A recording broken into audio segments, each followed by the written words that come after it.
Welcome बच्चों, हमारी video में फिर से आपका स्वागत है। ठीक है, लास्ट क्लास में बच्चे हमने फीमेल रिप्रोडक्टिव ऑर्गन के बारे में पढ़ा था कि कैसे स्पर्म वजाइना के अंदर एंटर करता हुआ सेक्सुअल इंटरकोर्स के दौरान जो स्पर्म है वो फीमेल की वजाइना के अंदर एंटर करता हुआ सर्विक्स से यूट्रस से जिस साइड पे फैलोपियन ट्यूब में एग प्रेजेंट होगा वहाँ पे जाकर उसको ये फर्टाइल कर रहा था। फर्टाइल करने के बाद जब मेल और फीमेल दोनों के गैमेट्स आपस में फ्यूज हो रहे हैं तब जाइगोट बन रहा था और वो जाइगोट एंडोमेट्रियम लेयर के पास जाके अटैच कर गया था। उसको हमने क्या नाम दिया था? इम्प्लांटेशन। और इम्प्लांटेशन के बाद उसमें कुछ टाइम के बाद प्लासेंटा की ग्रोथ हुई थी। प्लासेंटा क्या था? एक ट्यूब लाइक स्ट्रक्चर था जिससे उस बेबी को, उस फीटस को न्यूट्रिएंट मिल रहे थे और उसका जो भी एक्सक्रीशन था वो सारा का सारा उसकी बॉडी से रिमूव आउट हो रहा था। ठीक है, और उसके बाद वो जो 9 मंथ तक मम्मा के यूट्रस के अंदर, किसी भी फीमेल के यूट्रस के अंदर वो 9 मंथ तक रहता है, तब उस प्रोसेस को हमने क्या बोला था?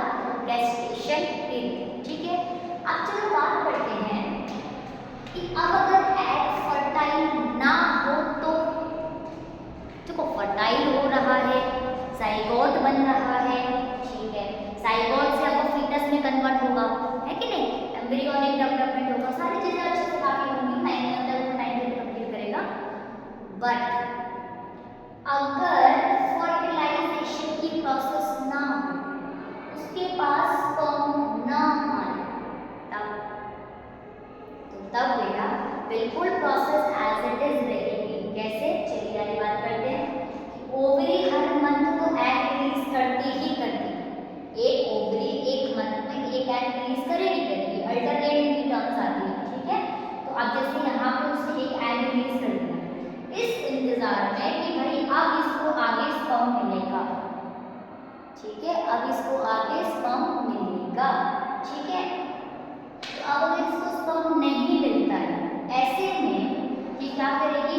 ये जो लेयर होती है ना, एंडोमेट्रियम लेयर, ये जो मैंने यहाँ पे आपको दाग दाग में जो कर रही हूँ अगेन, ये जो एंडोमेट्रियम लेयर है जो नरिशमेंट प्रोवाइड करने के लिए, ये किसी भी बेबी को, किसी भी फीटस को नरिशमेंट प्रोवाइड करने के लिए इसको रिक्वायरमेंट होती है इसकी। तो अब ये क्या करेगी? ये इसमें ना ब्लड वेसल्स प्रेजेंट होते हैं इस तरीके से। ठीक है, इसमें ब्लड वेसल्स प्रेजेंट होती है जिनके अंदर ब्लड फ्लो होता है।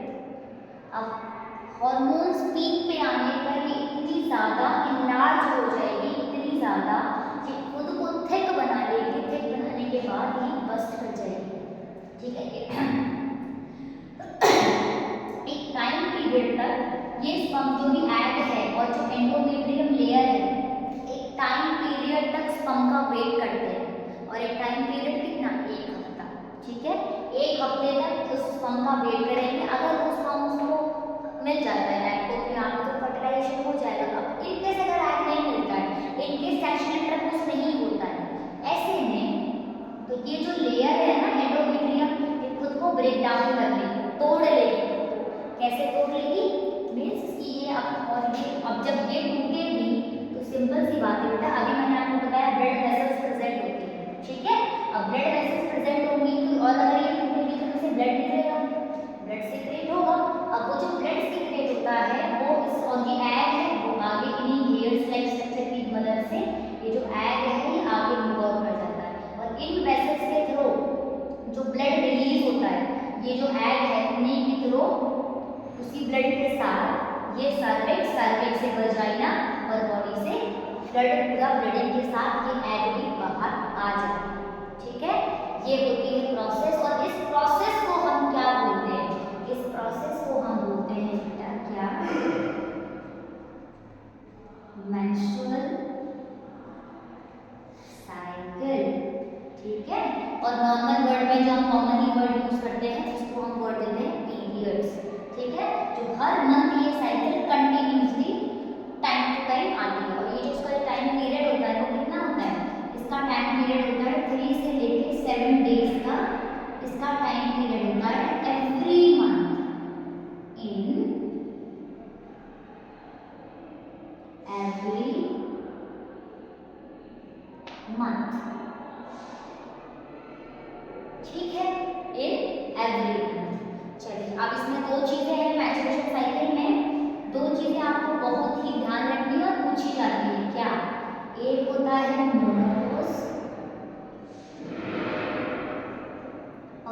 होता है मेनार्क,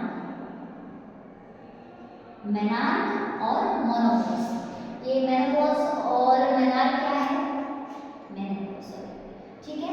ये मेनार्क क्या है? मेनार्क होता है जब किसी भी फीमेल को फर्स्ट मैच्योरेशन साइकिल आती है, किसी भी फीमेल को जब फर्स्ट पीरियड आता है, इस प्रोसेस को, उस टाइम के पीरियड को हम बोलते हैं मेनार्क, ठीक है। और ये अप्रॉक्स 12 to 14 ईयर की जो कोई भी फीमेल होती है उस बीच ये मेनार्क वाली जो एक प्रोसेस है वो आती है उनकी बॉडी में, ठीक है। जैसे कि वो गैमेट्स प्रोड्यूस करना, लाइक प्यूबर्टी एज, जब प्यूबर्टी एज आती है उस वक्त ये जो मैच्योरेशन साइकिल है मेंस्ट्रुअल आता है उस टाइम पर, ठीक है। मेनोपॉज क्या होता है? मेनोपॉज सेम इसका अपोजिट होता है। कैसे? कि किसी भी फीमेल की जब एज 45 से 50 के बीच की जब एज रहती है तब उनकी बॉडी में हार्मोन्स रिलीज होना कम हो जाते हैं, या कह सकते हैं कि बिल्कुल बंद हो जाते हैं, ठीक है। उनकी बॉडी में गैमेट्स प्रोड्यूस होना बंद हो जाते हैं, तो उस पीरियड में मैच्योरेशन साइकिल इनका बिल्कुल बंद हो जाता है। लाइक 45 से 50 के बीच का ही टाइम पीरियड है, इस टाइम पीरियड में ये मेनोपॉज का जो पीरियड है आता है, ठीक है। होपफुली बच्चे आपको ये चीज़ समझ में आई होगी, ठीक है। इसके बाद जो हमारा टॉपिक है वो है रिप्रोडक्टिव हेल्थ। क्या है? Reproductive health. चलिए इसका फटाफट अपना स्क्रीनशॉट ले लो, है ना, जल्दी।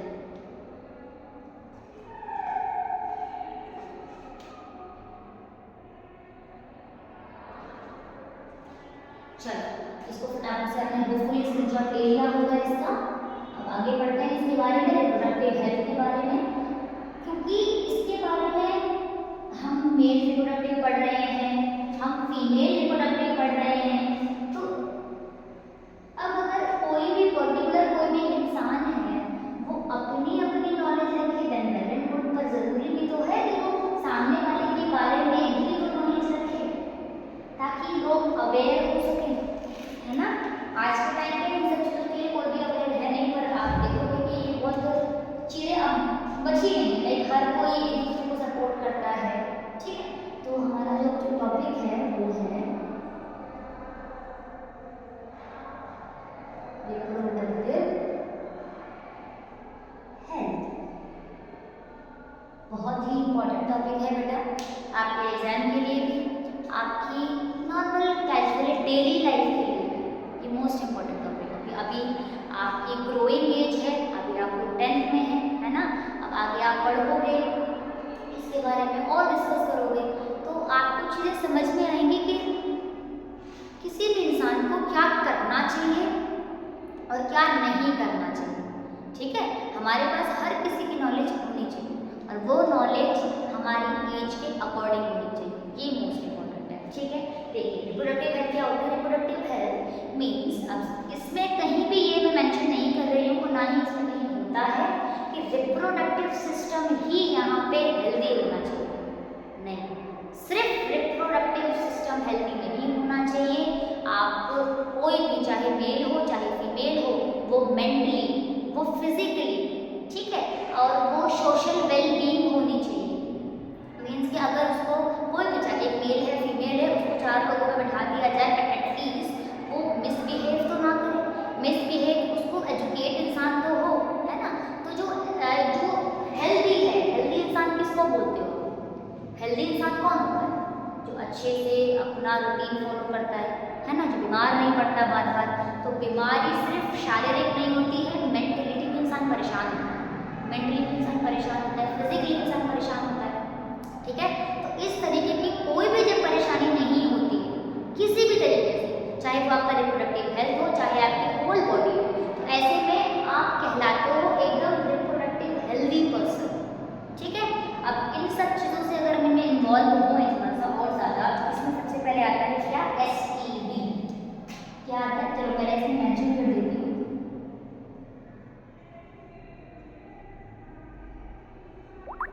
वेलबींग इन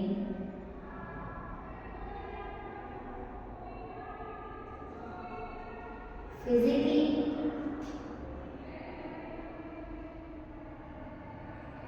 mentally,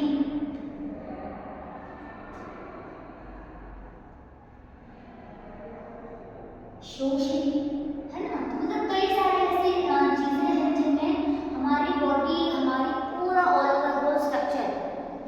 हेल्दी रहना चाहिए, हमें एंजाइटी नहीं होनी चाहिए। एंजाइटी क्या होती है, किसी भी चीज़ को लेके हम एकदम घबराने नहीं चाहिए कि अच्छा ये क्या हो गया, फिर हम सैड होके बैठ गए, डिप्रेशन में जा रहे हैं। तो इस तरह की चीज़ें जो होती हैं ये हमारे पूरी पूरी कनेक्ट होती है। मीन्स चाहे आप सोशल ले लो, फिजिकली ले लो, मेंटली ले लो, ये तीनों का जो हेल्थ जो होता है ना, तीनों का जो एक अलग अलग प्रोसेस है, ठीक है, मेंटली, फिजिकली और सोशली, इन तीनों तरीके से आप रिप्रोडक्टिव हेल्दी होने चाहिए, ठीक है। और अगर आपका इन तीनों में से कुछ भी चीजें डिस्टर्ब हुई, ऐसे में आप रिप्रोडक्टिव हेल्दी नहीं, ठीक है बेटा। चलिए अब इसमें आगे बात करते हैं, जैसे एसटीडी की। एसटीडी ये क्या है? एसटीडी जो इसका फोन करते हैं, नहीं, ये वो वाला नहीं है, ये सेक्सुअल ट्रांसमिटेड डिसीज है। सेक्सुअल ट्रांसमिटेड डिसीज एमसीक्यू में आती है, वेरी शॉर्ट में पूछी जा सकती है। एसटीडी की फुल फॉर्म बताओ, ठीक है। आप इसको फटाफट से अपने पास पूरा करके रखोगे। सेक्सुअली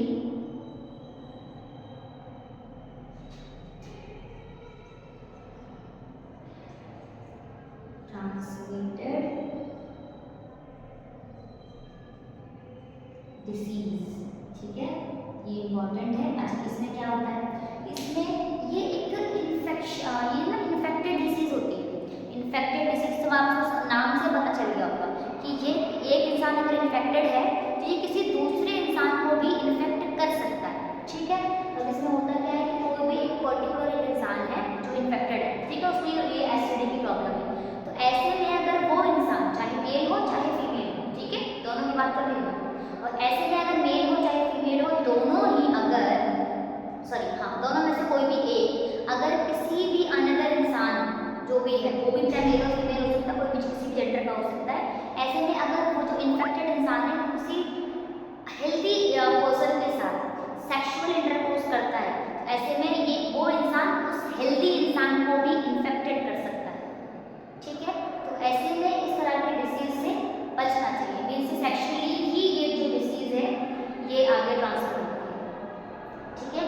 और इसके बारे में अगर बात करें तो ये ना दो तरीके की होती है। एसटीडी जो डिसीज है ये दो तरीके की होती है। एक होती है बैक्टीरियल, ठीक है, और दूसरी होती है वायरल। बैक्टीरियल और वायरल, ठीक है। अगर ये बैक्टीरियल है इसमें आ जाती है दो, HIV और वार, ठीक है।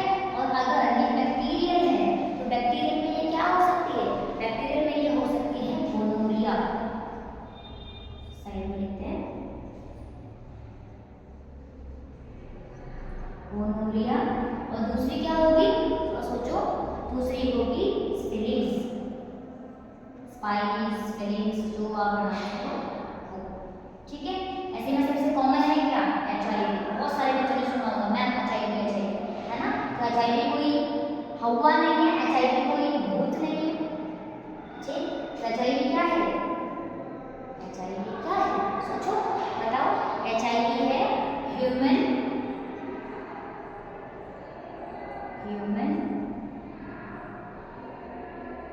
Immuno deficiency of virus, human immuno deficiency virus, ठीक है। अब ये जो HIV है ये किसकी वजह से होता है, HIV होता है बेटा एड्स की वजह से। किसकी वजह से, एड्स की वजह से।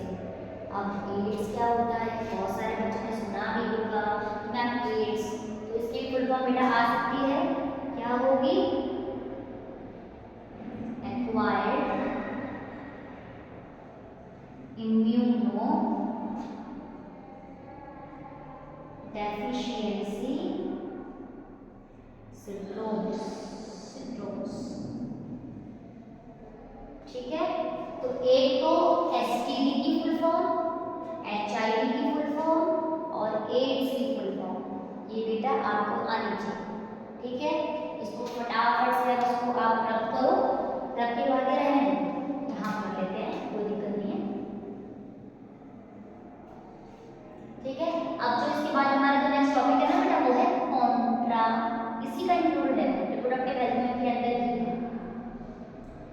Contraceptive method, contraceptive method, contraceptive methods क्या होते हैं? ये एक ऐसा मेथड होता है जिसमें किसी भी तरह से नहीं, कुछ मेथड्स हैं इसके, कुछ मेथड्स होते हैं जिनसे कोई भी कपल, जो मान लेते हैं कोई कपल है और वो अपनी प्रेगनेंसी को अवॉइड करना चाहते हैं। अवॉइड करना चाहते हैं कि इन द सेंस, जैसे आप लोगों ने सुना होगा कि एक पहले बच्चे से लेकर दूसरे बच्चे में 3 साल का गैप होना चाहिए। ठीक है, तो उनकी एक कपल है, उनके पास ऑलरेडी एक चाइल्ड प्रेजेंट है और वो किसी दूसरे चाइल्ड में 3 साल का गैप चाहते हैं, है ना। तो ऐसे में वो कॉन्ट्रासेप्टिव मेथड्स का यूज करेंगे, मीन्स यहाँ पे प्रेगनेंसी को प्रिवेंट करेंगे या फिर अवॉइड करेंगे। ठीक है, तो प्रेगनेंसी को या तो प्रिवेंट करेंगे या फिर अवॉइड करेंगे, किसको? प्रेगनेंसी को। ठीक है, और ये जो प्रेगनेंसी को जो अवॉइड करते हैं ना बेटा, ये कर सकते हैं 3 तरीके से। 3 तरीके से ये अवॉइड की जा सकती है। किस किस तरीकों से? पहला है बैरियर मेथड, ठीक है। इसके बाद है केमिकल मेथड, इसके बाद है सर्जिकल मेथड। ठीक है, अब जो बैरियर मेथड क्या होते हैं, मींस ये एक फिजिकल मेथड होता है जिसमें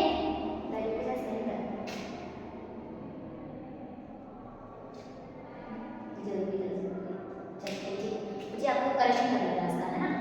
बैरियर मेथड में क्या होता है, ये एक फिजिकल मेथड होता है जिसमें कि कभी जैसे इसको ना क्या नाम है, कई तरीके का आता है। फिजिकली ये स्पर्म को एग तक पहुंचने नहीं देता, मींस बीच में एक फिजिकली मेथड प्रेजेंट होता है, फिजिकली बैरियर प्रेजेंट होता है। ठीक है, एग्जाम्पल में आप इसे लिख सकते हो, एग्जाम्पल में क्या क्या चीजें हो सकती हैं फिजिकल बैरियर की बेसिस पे।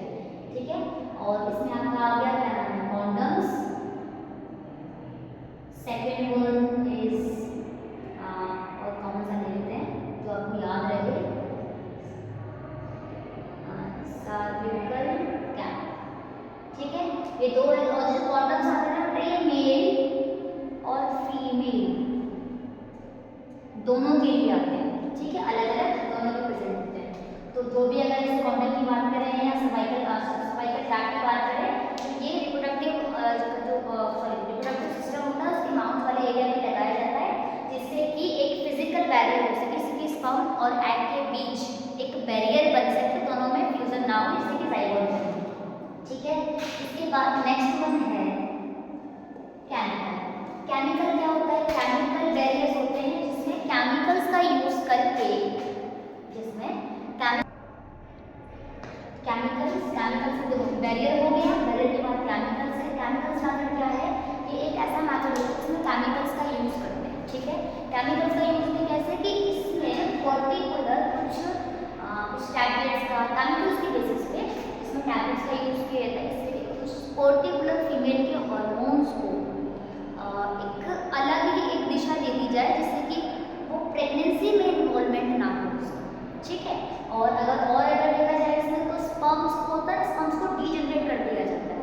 जैसे कि अगर इन केस बॉडी में स्पर्म गया है, वजाइना में स्पर्म गया है, तो ऐसे में उस पर्टिकुलर स्पर्म को ही डीजनरेट कर दिया जाता है। जैसे वो हो जाता है 72 आवर्स के बाद, बट उसको उस टाइम पीरियड से पहले ही डीजनरेट कर दिया जाता है, मीन्स वो एग तक पहुंचे ही ना, उससे पहले ही उसको डीजनरेट कर देते हैं। ठीक है, तो ये इसकी जो एग्जाम्पल हो गई, इसकी पिल्स होती है, इसकी पिल्स आती हैं, जिससे कि उस हार्मोन्स को क्या नाम है, डीजनरेट कराया जाता है। और पिल्स के एग्जाम्पल के तौर पर भी अगर आप इसमें लिखोगे तो एग्जाम्पल में आप लिख सकते हो। और पिल्स कैसे आती है, इसकी ओरल आती है, ओरल पिल्स आती है, और इसकी वजाइनल पिल आती है।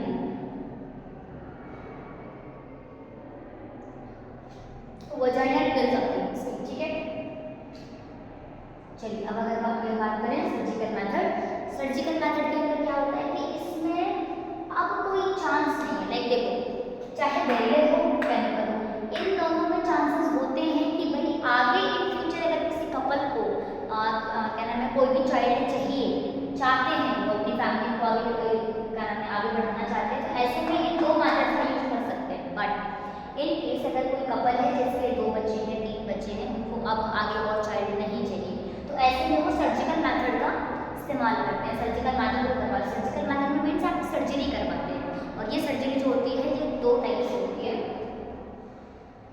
मैं साइड से यहाँ पे लिख देती हूँ। सर्जिकल मेथड ये 2 टाइप से होगी। एक होती है ट्यूबेक्टॉमी,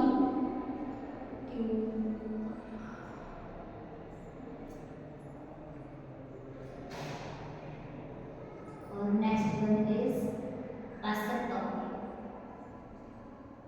ठीक है, ट्यूबेक्टॉमी और वेसेक्टॉमी। तो ट्यूबेक्टॉमी में क्या होता है? ट्यूबेक्टॉमी में आपको ध्यान हो कि मेल रिप्रोडक्टिव सिस्टम जब मैंने आपको पढ़ाया था तो उसमें वेस्ट डिफरेंस भी था, वैसा डिफरेंस भी था ना, जो कि टेस्टिस से स्पर्म को लेके जा रहा था पेनिस तक। ठीक है, तो वो जो पेनिस तक लेके जा रहा है उस ट्यूब को यहाँ पे कट करके उसको बाइंड कर दिया जाता है, जिससे कि टेस्टिस के अंदर का जो भी स्पर्म है, सेमिनिफेरस ट्यूब के अंदर जो फ्लो हो रहा है वो आगे पेनिस तक ना पहुंचे। ठीक है, तो यहाँ से क्या करते हैं, जो वेसल डिफरेंस है, जो वेसल डिफरेंस है इसको कट कर दिया जाता है। ठीक है, और दूसरा उल्टा हो गया, वेसेक्टॉमी ये मेल के लिए होता है, ये मेल किसमें होता है, ये होता है फीमेल। ठीक है, और ये किसमें होता है, मेल के लिए। ठीक है, तो मेल अगर फीमेल की बात चले, मेल में बात चले तो मेल में वही जो वेसल है ना, वेसल डिफरेंस यहाँ पे उसको कट कर दिया जाता है। जो वेसल डिफरेंस उसको कट कर दिया जाता है। ट्यूबेक्टॉमी में अभी हमने पढ़ा था, ट्यूबेक्टॉमी में हम जो रिप्रोडक्टिव सिस्टम पढ़ते हैं उसमें फ्लोपियन ट्यूब है। फ्लोपियन ट्यूब क्या है, जहाँ से जो कि ओवरीज से कनेक्ट होता है और यूट्रस से कनेक्ट होता है। फ्लोपियन ट्यूब बीच का एक पार्ट है जो कि ओवरी से लेके यूट्रस तक कनेक्ट होता है। तो क्या उसका काम क्या होता है, इसका काम होता है कि ओवरी जब भी एग रिलीज करेगी, एक एग रिलीज करेगी, तो उसको यूट्रस तक पहुंचाने का काम इस फ्लोपियन ट्यूब का होता है ना। तो फ्लोपियन ट्यूब को ही यहाँ पे कट कर दिया जाता है, कट करके बाइंड कर दिया जाता है, जिससे कि एग अगर रिलीज हो भी रहा है तो वो आगे यूट्रस तक पहुंचेगा। ठीक है, तो वो आगे यूट्रस तक पहुंचेगी ना। तो ये जो होता है फीमेल्स में होता है, और इसमें फिलोपियन ट्यूब्स को कट कर दिया जाता है, फिलोपियन ट्यूब्स। ठीक है बेटा जी, चलिए आज की वीडियो में ये सारी चीजें, इसका फटाफट से आप स्क्रीनशॉट ले लो। चलिए बेहतर, आज की वीडियो में इतना ही, और यहाँ पे हमारा चैप्टर कंप्लीट होता है, how do organism reproduce. Hopefully आपने इस पूरी क्लासेस में जो भी हमारी वीडियोस आई हैं बैक टू बैक, आपने इन सारे वीडियोस को बहुत ध्यान से समझा होगा, और ये सारी वीडियोस मोस्ट इंपॉर्टेंट है। क्यों? क्योंकि ये पूरा चैप्टर हमारे लिए मोस्ट इंपॉर्टेंट है और पर चैप्टर में से क्वेश्चंस आते हैं। ठीक है, तो आज की वीडियो में बेटा इतना ही।